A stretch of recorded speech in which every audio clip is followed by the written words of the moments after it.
नमस्कार मित्रांनो, मी डॉक्टर आकाश क्षीरसागर आयुर्वेदा मराठी या युट्यूब चॅनलवर मी तुमच्या सर्वांचं सहर्ष स्वागत करत आहे. आज हा व्हिडिओ आपल्याला अत्यंत महत्त्वाचा ठरणार आहे, कारण आपल्याला याच्यामध्ये घ्यायचं पेपर 1 आणि पेपर 2 दोन्ही क्रिया शरीरचं पूर्ण ब्लूप्रिंट आपल्याला विथ प्रूफ्स पाहायचे आहे, त्याचं अनालिसिस करायचं आहे. म्हणजे ब्लूप्रिंट एनसायझमने दिल्यापासून त्याचे 2-3 पेपर झाले, समरचे, विंटरचे. मग त्यामध्ये ब्लूप्रिंट फॉलो होतंय का? त्यामध्ये किती तथ्य आहे, हे सर्व आपण या ब्लूप्रिंटमध्ये पाहणार आहोत. एका वर्षाखाली आपण ब्लूप्रिंटवर व्हिडिओ बनवलेले होता, परंतु तो फर्स्ट टाइम व्हिडिओ बनवला होता आणि त्यानंतर कोणतीही एक्झाम झालेली नव्हती त्याआधी. आता हा व्हिडिओ बनवण्याच्या आधी आपल्याला समर, विंटर अशा 3 एक्झाम झालेल्या आहेत ब्लूप्रिंटला धरून. त्यामुळे हा व्हिडिओ बनवताना आपल्याला बऱ्यापैकी प्रूफ्स मी तुम्हाला देऊ शकतो, की कशाप्रकारे ब्लूप्रिंट आपली एमयूएचएस फॉलो करत आहे. ही ब्लूप्रिंट एमयूएचएसने दिलेली नाहीये, तर ही ब्लूप्रिंट आपली दिल्लीने दिलेली आहे एनसीआयझमने. त्यामुळे ती ब्लूप्रिंट सर्व राज्यांतील ज्या युनिव्हर्सिटी आहेत त्यांना फॉलो करावी लागते.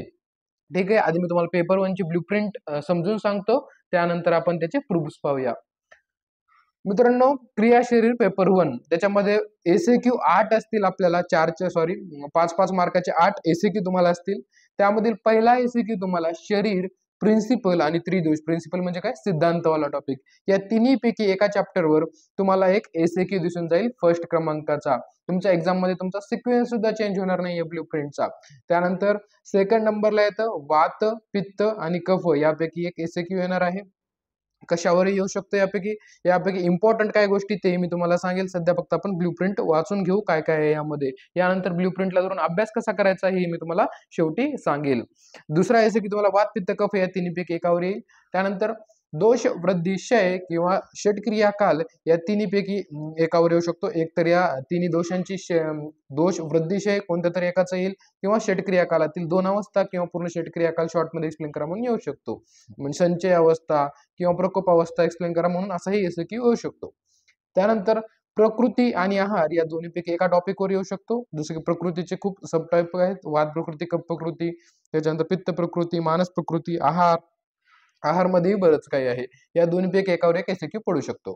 5व्या क्रमांकाचा एसएक्यू शॉर्ट आन्सर क्वेश्चन 5 मार्कसाठी अग्नी किंवा आहार पाक या दोन्हीपैकी एका टॉपिकवर तुमचा येणार आहे. त्यानंतर 6 नंबरला आता तुमचं इथून मॉडर्न चालू होतंय. 6 नंबरला होमोस्टॅसिस किंवा रेस्पिरेटरी सिस्टम या दोन्हीपैकी एकवर तुम्हाला एक एसएक्यू दिसून येईल. होमोस्टॅसिस किंवा रेस्पिरेटरी सिस्टम. ठीक आहे.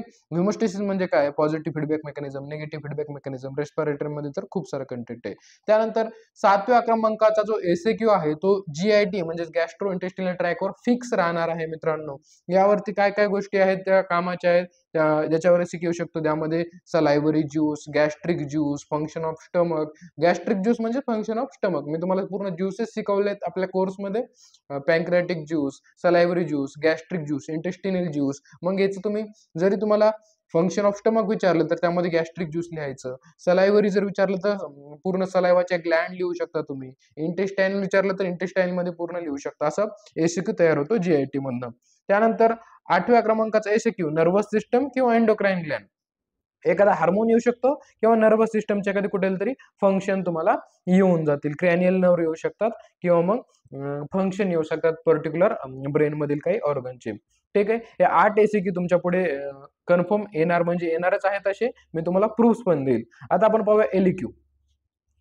एलईक्यू वात, पित्त आणि कफ या तिन्हीपैकी एक जो दोष आहे तो डायरेक्टली एक्झाम मध्ये लॉंग आन्सर क्वेश्चन 10 मार्कासाठी पडून जाईल. त्यामुळे हा कोणीही स्किप करायचे नाहीये त्यापैकी काहीच. कारण हे एवढं जरी केलं तर खूप मार्क पडतात. त्याच्यामध्ये एसएक्यूला पण आहेत, एलईक्यूला पण आहेत. आरामात खूप जास्त मार्क पडतात. त्यानंतर दुसरा एलईक्यू तुम्हाला प्रकृती, आहार, अग्नी, आहार पाक या 4 पैकी एका टॉपिकवर पडू शकतो. महत्वाचं सांगायला गेलं तर प्रकृती यामध्ये अति महत्वाचं आहे, कारण त्यामध्ये मानस प्रकृती, वात प्रकृती, पित्त प्रकृती, कफ प्रकृती यापैकी एकावर विचारलं जाऊ शकतो. नियमानं पाहायला गेलं त्यावरती कशावर येऊ शकतो 4 पैकी. 3ऱ्या क्रमांकाचा होमिओस्टॅसिस किंवा रेस्पिरेटरी सिस्टम किंवा जीआयटी या तिन्हीपैकी एकावर एक एलईक्यू येऊ शकतो. अभ्यास करताना आपण तसंच करायचं आहे ना. मग हेमोस्टॅसिस मध्ये कोणकोणते एलईक्यू येऊ शकतात शोधायचं. रेस्पिरेटरी सिस्टम मध्ये कोणकोणते येऊ शकतात, जीआयटी मध्ये कोणकोणते येऊ शकतात, जसं की digestion of protein, carbohydrate, fat किंवा विटॅमिन्स हे जीआयटी मध्ये एलईक्यू बनू शकतात. त्यानंतर नर्वस आणि एंडोक्राइन या दोन्हीपैकी एक चौथा एलईक्यू येऊन जाईल. मी काय करतो तुम्हाला ती प्रूफ्स दाखवतो याचे सर्व, आणि ते प्रूफ्स दाखवल्यानंतर मी सांगेल की याचा अभ्यास कसा करायचा आहे. तर कारण जोपर्यंत मी तुम्हाला प्रूफ्स दाखवणार नाही तोपर्यंत तुम्हाला त्या पद्धतीने अभ्यास करण्याचं मोटिवेशन येणार नाही, तुम्हाला माझ्यावर विश्वास बसणार नाहीये. परंतु मी तुम्हाला प्रूफ्स दाखवेल, त्यानंतर तुम्ही माझं ऐकायला लागाल की कसा कसा अभ्यास करायचा. ठीक आहे. आता माझ्याकडे दुसऱ्या मोबाईलमध्ये जो समर 2024 ला पेपर आलेला होता तो आहे. जर तुम्हाला हा दिसत असेल यावर तर ठीक आहे, नाहीतर मी स्क्रीनवरती टाकून देईल ती इमेज. ठीक आहे. काय आहे आपली पहिलं ब्ल्यू प्रिंट मध्ये काय दिलं मित्रांनो, शरीर, प्रिन्सिपल आणि त्रिदोष याच्यापैकी एक एसीक्यू. पहा इथे, मग वाटलं तर मी स्क्रीनवर पण टाकेल, इथे दिसत असेल तर पाहू शकता, इथे दिसत असेल तर मी स्क्रीनवर टाकणार नाहीये.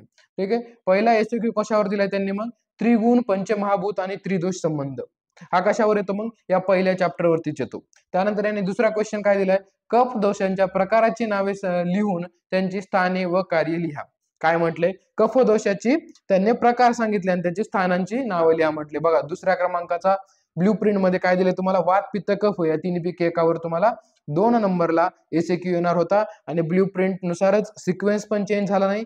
2 नंबरला कफ दोषाचे प्रकार विचारले गेलेत.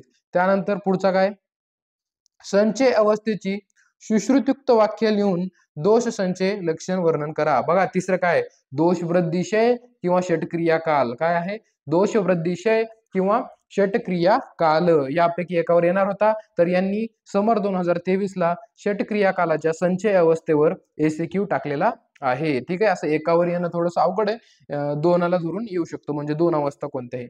ठीक आहे. त्याच्यानंतर चौथा बघा, ब्ल्यू प्रिंट मध्ये दिले प्रकृती किंवा आहार या दोन्हीपैकी एका चॅप्टरवर यायला पाहिजे.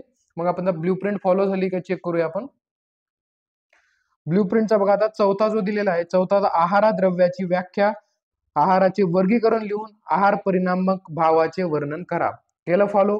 काय केलं, चौथ्या क्रमांकाला प्रकृती किंवा आहारवर त्यांनी आहारवर येथे चौथ्या क्रमांकाचा क्वेश्चन टाकलेला आहे. ठीक आहे. हा तुम्हाला दिसतोय की नाही मला माहित नाही, दिसत नसेल तर स्क्रीनवर टाकेल, किंवा मोबाईलवरचं जर तुम्हाला दिसत असेल तर मी स्क्रीनवर टाकण्याची गरज नाहीये. काय दिलंय चौथ्या क्रमांकाचा, की आहार द्रव्याच्या आधारावर आहाराचे वर्गीकरण लिहून आहार परिणामकर भावाचे वर्णन करा. म्हणजे हा क्वेश्चन कशावर आलेला आहे, आहारावर आलेला आहे.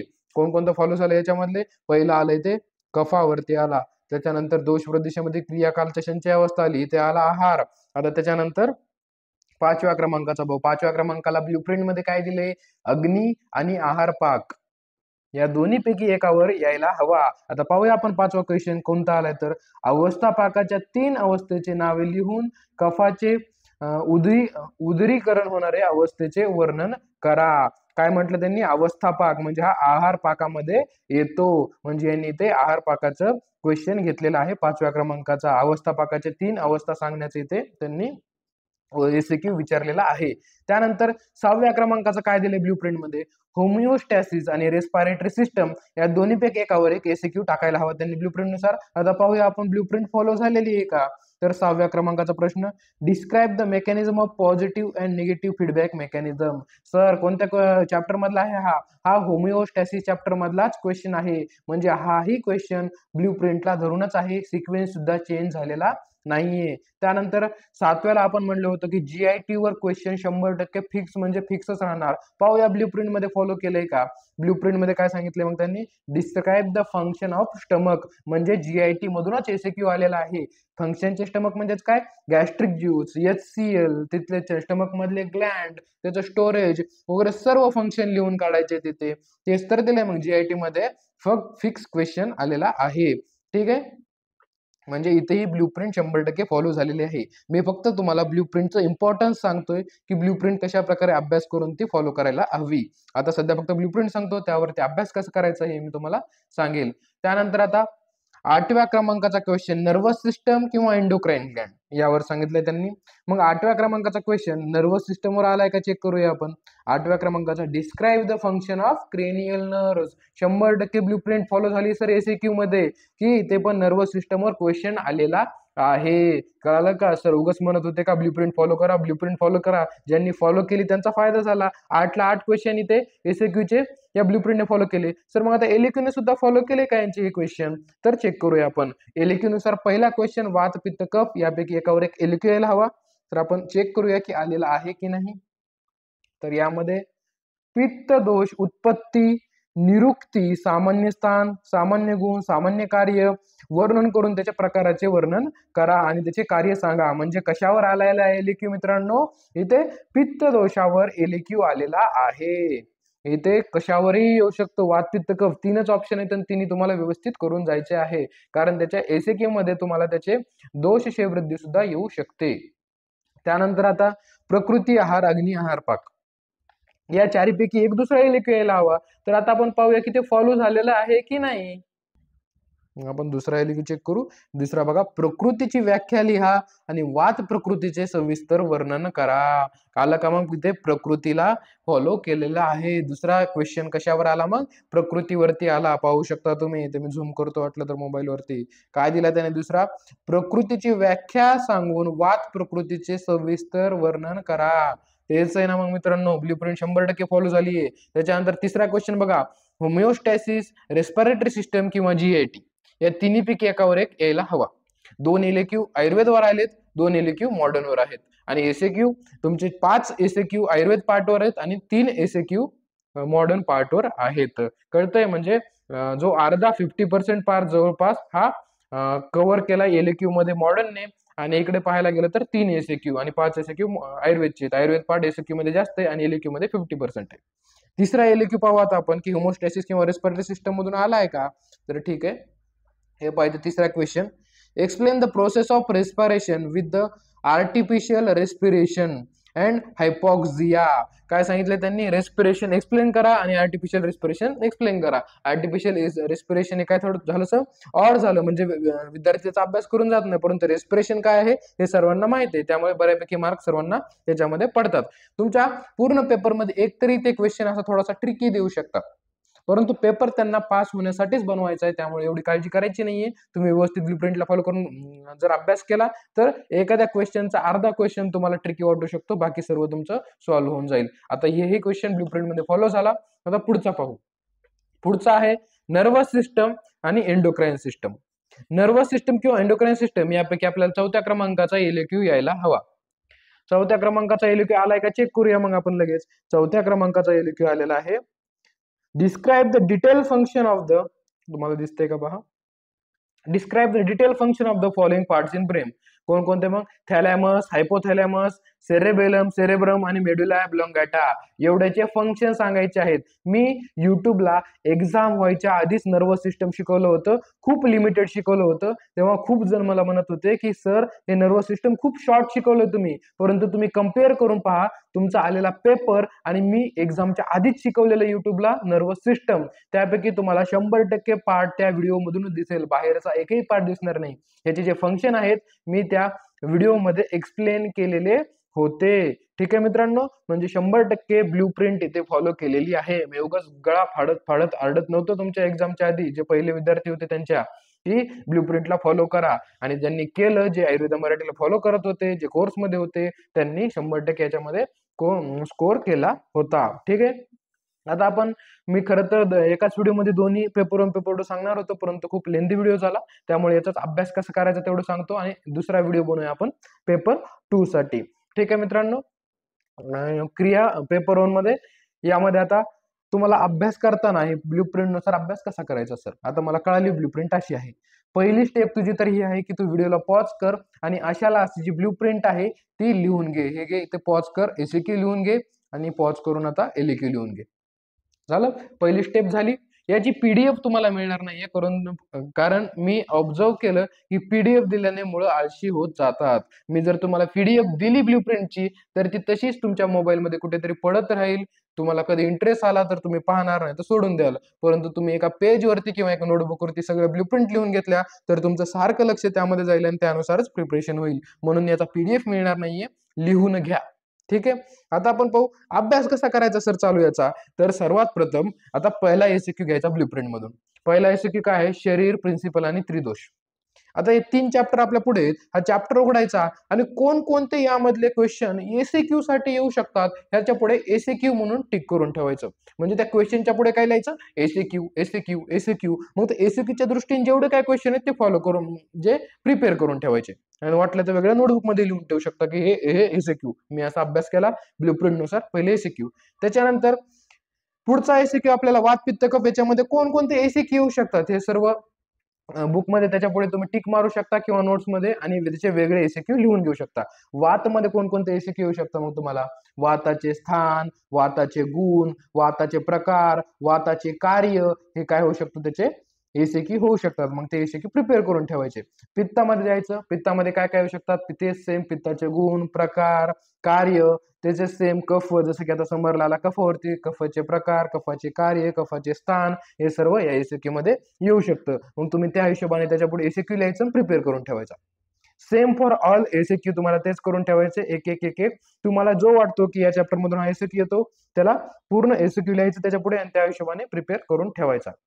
जसं की आता होमोस्टॅसिस मध्ये पॉझिटिव्ह फीडबॅक मेकॅनिझम विचारू शकता, निगेटिव्ह फीडबॅक विचारू शकता, किंवा रेस्पिरेटर सिस्टम मध्ये काय विचारू शकतात की मेकॅनिझम ऑफ रेस्पिरेशन एक्सप्लेन करा, किंवा दुसरं काही तुम्हाला वाटेल त्याच्यापुढे एसीक्यू लिहायचा आणि तो प्रिपेअर करून ठेवायचा.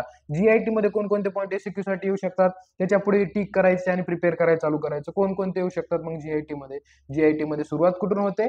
सलायव्हरी ज्यूस म्हणजे सलायवा, त्याच्यानंतर पॅन्क्रिएटिक ज्यूस, गॅस्ट्रिक ज्यूस, बाईल ज्यूस, आणखी इंटेस्टायनल ज्यूस, या सर्वांचे एसीक्यू मध्ये मोस्ट चान्सेस आहेत. हे ज्यूस म्हणतोय मी म्हणजेच ते ऑर्गन सुद्धा आले. तुम्हाला फंक्शन ऑफ पॅन्क्रियाज विचारलं तर त्यामध्ये पूर्ण पॅन्क्रियाटिक ज्यूस यायला हवं. फंक्शन ऑफ स्मॉल इंटेस्टाईन विचारलं त्यामध्ये इंटेस्टायनल ज्यूस पूर्ण यायला हवं. पॅन्क्रियाटिक आलं तरी चालतं मग त्यामध्ये. फंक्शन ऑफ स्टमक विचारलं तर गॅस्ट्रिक ज्यूस आणि HCl यायला हवं.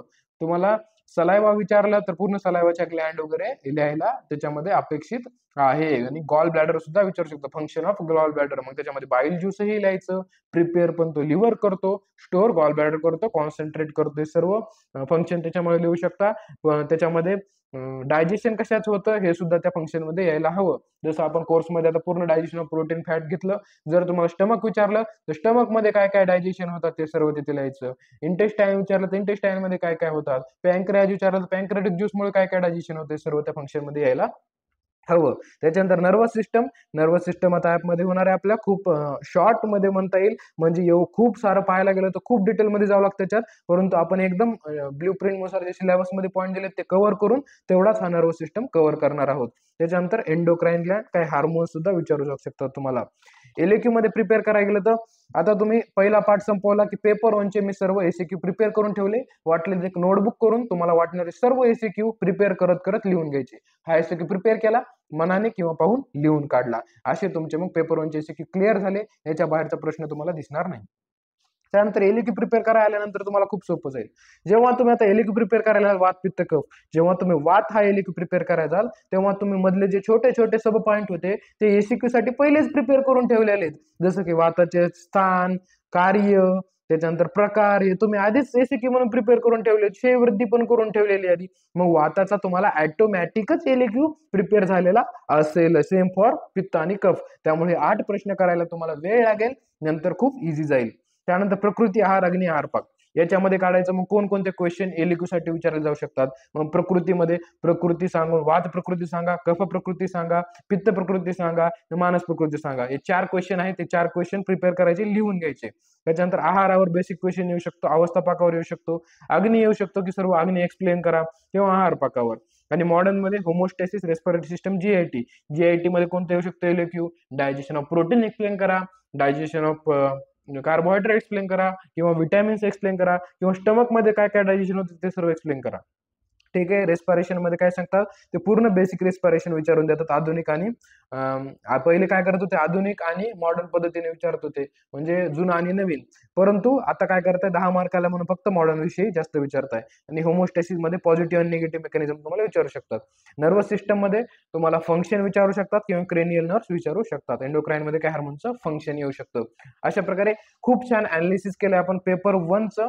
जर तुम्ही पेपर 1 च्या व्हिडिओला आवडला, तुम्हाला जास्त लाईक दिसले, जास्त व्ह्यूज दिसले, तर पेपर 2 चाही व्हिडिओ बनवून मी 2 दिवसामध्ये टाकेल. म्हणजे मला रिस्पॉन्स मिळाला तरच कळेल की तुम्हाला पाहिजे व्हिडिओ. त्यामुळे आता सध्याला हा व्हिडिओ पहा, ब्लूप्रिंट लिहून घ्या, याच्यानुसार प्रिपरेशन चालू करा. जर सेकंड व्हिडिओ पाहिजे तर कमेंट मध्ये सांगा मला आणि व्हिडिओला लाईक करा.